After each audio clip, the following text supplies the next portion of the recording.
And welcome back. U.S. Secretary of State Mike Pompeo made a comment saying that plans to expropriate land without compensation would be a disaster for South Africa's economy and for the people of South Africa. And that was, of course, in Addis Ababa yesterday, where Pompeo said that policy proposal, this one, is an example of centralized planning that's failed in other countries such as Zimbabwe and Ethiopia. And I'm in conversation with Ernst AfriForum's campaign officer, and Dr. Peter Karungu, who is an economic consultant. So just picking up where we left off, and I was asking about the efforts of the South African government to date, Dr. Karungu.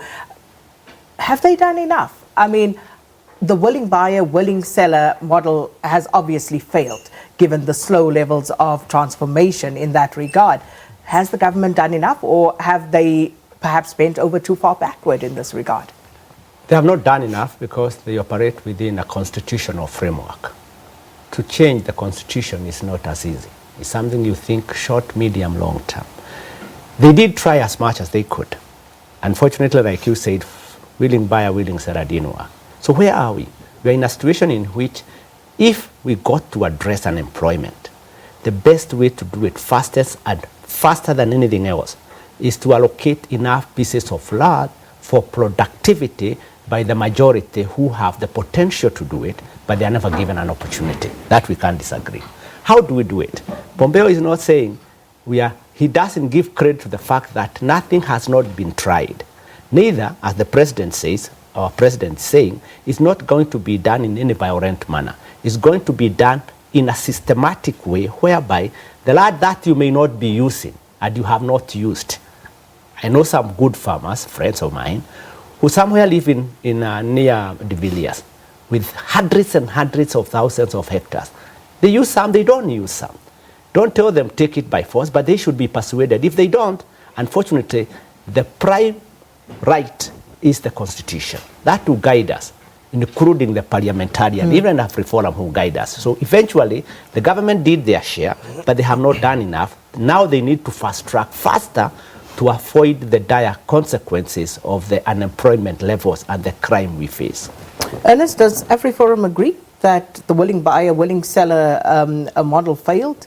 And why did it fail from your perspective? Why was there not greater success and greater redress through that model? Well, I think something that we firstly need to look at in terms of failure and success is the failure of government to really redistribute the land that they did acquire. For example, here's some facts. For 90% of the land that they redistributed to people that weren't farmers, that people that were connected to the party or people that had the right connections, and that land lies fallow now. You also had, for example, the majority of people that received that land, 90% of them took financial compensation rather than the land itself.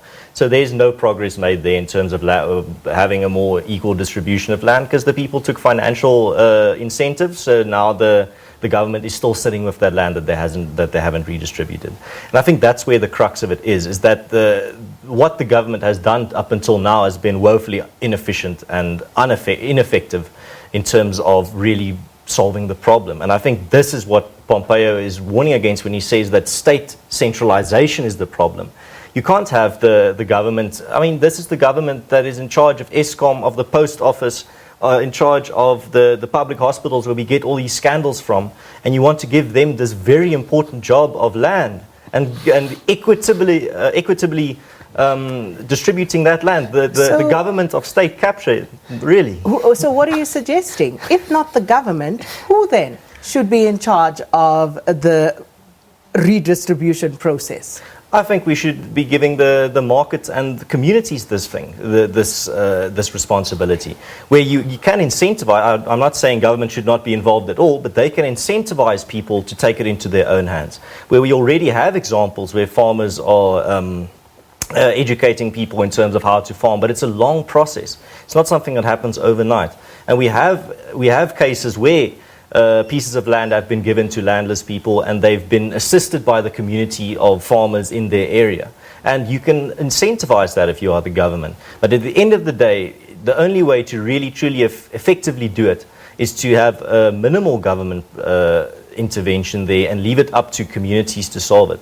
And to pressure government in terms of to take accountability that they have horribly failed in their attempts so far, and that they cannot just then through populist rhetoric wish away the fact that they've failed. This is a phenomenon we see in many other countries as well. There's actually been a term coined for it so many times we've seen it. It's called land populism, where you've seen in the Ivory Coast, you've seen it now recently in Namibia, and you saw it in Zimbabwe, where as soon as a party starts losing support, they go for the land issue as a way of riling up voters.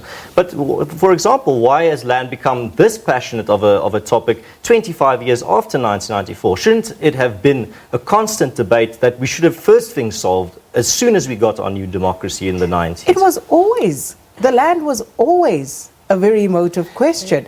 The establishment of parties like the ANC, like the PAC, all were premised on the question of the land and getting the land back. So this is not a question of 25 years ago. No, but at the same time, you also see as soon as the ANC starts losing support, they bring the conversation more to the fore. And you see it much more commonly debated and discussed in Parliament and on television and everywhere since the ANC their support started wavering. And you see this happening in Namibia, you saw it in Zimbabwe, you saw it in Ivory Coast, now you're seeing it here. It's a pattern. I think I can understand that you did politics. I thought the debate today is pragmatic issues on what need to be done in lieu of either the need to or not to do it, because that's my understanding. We can blame the government, and it would be unfortunate for us to address the issues of the failure of the government, given at least we have a new government. I can understand the issue you raised about the corruption, the issue, but that is, I believe, is past. And we give judiciary time to spend on that. It's not a new government, Professor Karungu. Let's just get that right. The ANC has been the ruling party, the majority party in government. So it may be different ANC administrations, but correct, the same government, but a different leadership. So I hope we are seeing something positive. And there was a hype of positive business confidence as we are watching things happening, particularly within the judiciary. I'm not a politician, I'm an economist. Let me go to the economic issue. The fact of the matter is, like we keep on asking the question is, when should it have been done? When will it be done, or will it be done? The answer is it must be done. How it will be done, that's another question. Because, like I said, it's not sustainable. The democracy we have, no matter what we say, will be guided by how many people we bring into the economy. It will be guided by how many people access land, and I quote land. Earlier on I said, there are 4 factors of production in the world. Land by order of number 1, 2, labor, 3, capital, and the other one is entrepreneurship. This one, if you don't allocate it appropriately, everything will not work very well. And that's where South Africa is. We need to start asking the question, how did we get where we are? We go back to the history. We don't want to go to apartheid history. We are where we are because land was misappropriated so bad. And it will take us maybe 100 years to correct it. So don't ask why it was not done 25 years ago. Remember, apartheid was there for 350 years. But the land dispossession question predates the apartheid system. Agreed. But then it was implemented effectively. Remember, there was one way, when you start now forcibly evicting people and allocating people to those who were in the good book of the system, whether they paid or not, that's not the issue. The issue is, if you don't understand how land is appropriated anywhere in the world, you're going to destroy the economy going forward. You're going to destroy the democracy. I repeat, in a political context. The democracy you are referring to, the liberal economic aspiration we want us to have, will be guided by that land issue. Remember what I said, that this you can check in any book. Check the history of the United States, check the history of Germany. You're going to hear land was the driving force. That I'm saying, for the sake of this country, in the long term, for the sake of creating job, for the sake of us being seen, the country that you want to see. Not the country when I gave you an example, you drive, you fly over, you see peripheral of shacks around the cities. The peripheral of Cape Town is nothing but shack from the airport you go. You and I need to address that for our children. I keep on asking somebody, what do you mean when you have a home, your home, my home? I keep on asking that question. I have a dog. I have a fence, high wall. I have remote control. I may have a weapon in the house, you name it. It is literally coming from what we have inherited in lieu of apartheid. So let's go back to the fact Mandela and the ANC, including the NP those days, brought us to negotiate and work. But we failed to negotiate the economic imperative for the security of the democracy that we have. And that's where the discussion should be. And we can open it as academic, we can open it as AfriForum, including anybody who wants to be part of it. And we can come to a solution which will mandate that if we release this land, 40% of the issue or we are addressing on poverty crime will be resolved in less than 10 years. So what is the solution? What is AfriForum's solution to addressing the land question in South Africa? Well, I think firstly, something my colleague mentioned that I think is very important. We talks about dialogue and we need to sort this out domestically rather than internationally. That's something we've also heard a lot now that we are busy with our campaign in the United States. But what people don't understand, we've tried for dialogue. We wrote an open letter to President Ramaphosa for dialogue and we got no response. We wrote a letter to Parliament 1 year ago, more than a year ago, asking can we talk about this issue in Parliament. They said they'd get back to us, they haven't yet. And we've written countless other letters in the past as well. We don't get any response from the government when we want to have dialogue, and then we say, well, then we go to plan B and we'll talk to people that might want to listen, and then the government really wants to talk. But how's that going to work for you? Because ultimately that decision will be made by this government, one, but two, I'm still waiting to hear the solution from AfriForum's perspective. How do you suggest we settle this question? Well, we settle the question by not going down the worst possible route, and that is the route of, for example, that we saw in Zimbabwe, or the route that Mr. Pompeo is warning against.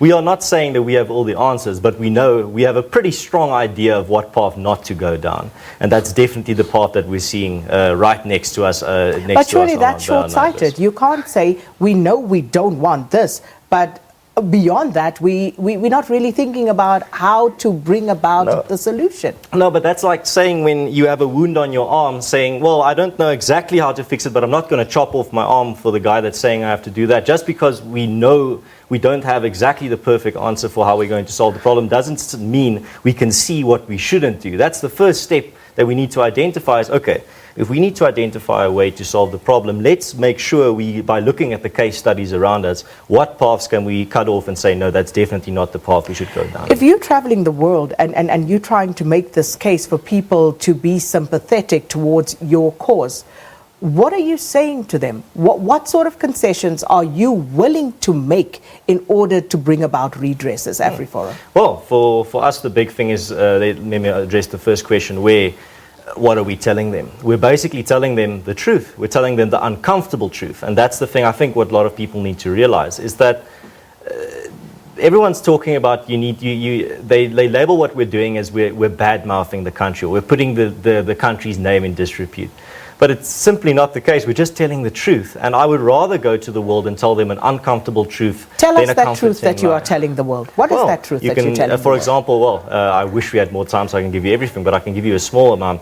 Firstly, for anyone that is curious in like the bigger picture and all the detail, we have the report that we are taking to the United States. It is out there, it's public. You can just Google AfriForum, the world must know, and you'll find it in a PDF. It's 20 pages and very detailed with over 200 sources. So the thing is, what we're telling them with this tour specifically, that's really the crux of it, is what's happening to minority rights in South Africa. So a good example is the Afrikaans linguistic community in South Africa. That is a linguistic minority. We're talking about how Afrikaans is being faceted out of education, and how, for example, even when AfriForum or Solidarity build an Afrikaans university, a private one out of our own funds, that not the taxpayers' funds, and nobody has to pay for it, we still have ANC politicians like Lessufi saying, no, you can't do that. And then we ask the question, but why? Why? You say we are not welcome to be educated in our language in public universities. That's fine. We will go away. We will go over there in that little corner. We'll build with our own money and our own labor. We will build this university. And then you still come to us and say, no. I don't even want to get sidetracked there, but I, before I give you the final word, Professor Karungu, I still want to know, what sort of concessions are you willing to make to bring about a solution?